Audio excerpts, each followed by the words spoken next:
Hey guys, how's it going? Hey, are you struggling to get back on track now that you've come back from the year or come to the new year, I should say?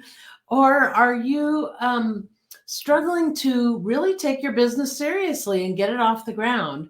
So I wanted to talk to you today about starting your first strategic plan. If you have been following me for a while, you know that I'm kind of into a strategic plan. I'm not like it's not like the most important thing that you do, but it could be a great foundational document for you to create for yourself. And you can create them as a one pager, you can create it as a full-fledged document.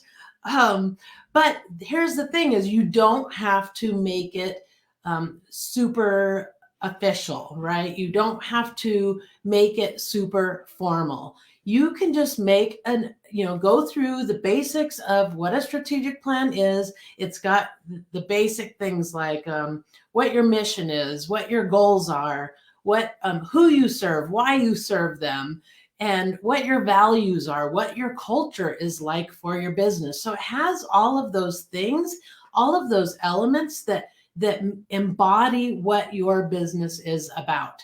And that's why I really like it, because I think that you can you know you can kind of make your business more official, right? You can make your business feel more official, especially when you're working alone. It can be really hard to feel like you're an official business and not just a hobby, especially when you're not making money yet. So keep that in mind, that strategic plan is going to help you make your business more official, which will help you with your mindset. It'll help get you in the mindset that I'm an official business and that I am here to make money, not give everything away, that kind of thing, right?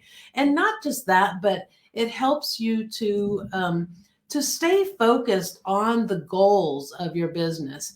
And that's why it's really good for your mindset, because it helps you stay focused on those goals, stay out of emotion. You write out what that foundation is of your business and why you want that. And then you can start looking for the projects that you need to initiate based on the goals. It can really help you with that, because sometimes, it's really hard to identify the projects that you need to do when there is just so much out there, right? There's so many things coming at you. You should do a live launch, or you should do a funnel, you should do this, you should do that. And so with all that coming at you, it's easier for you to get it written down in a strategic plan. And then once you have those types of things identified and what you want your business culture to look like, then you can identify the projects that you need in order to reach those goals. The beauty of the strategic plan is it's a living document. So you're constantly reviewing it, right? And if you know me and if you've been following me for a while, you know that I think that you should be looking at your business from that high level each and every day. Like from the CEO point of view, you should be looking at your business each and every day, because it's so easy, especially when you're working alone, to get stuck in the weeds and get all focused on the detail, and you lose sight of the big picture. And that strategic plan can help you to keep your eye focused on that big picture and where you're going.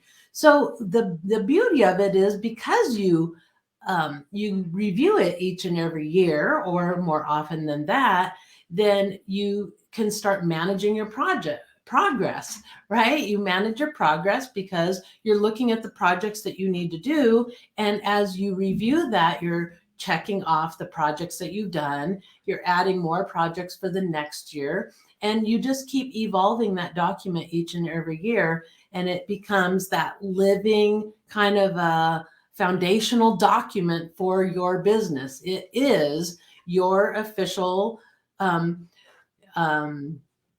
what do I want to call it? I can't even think of the word, but it's like your official declaration of your business. That was the word I was looking for. It's your declaration of your business. It's the declaration of who you are, who you serve, what your values are.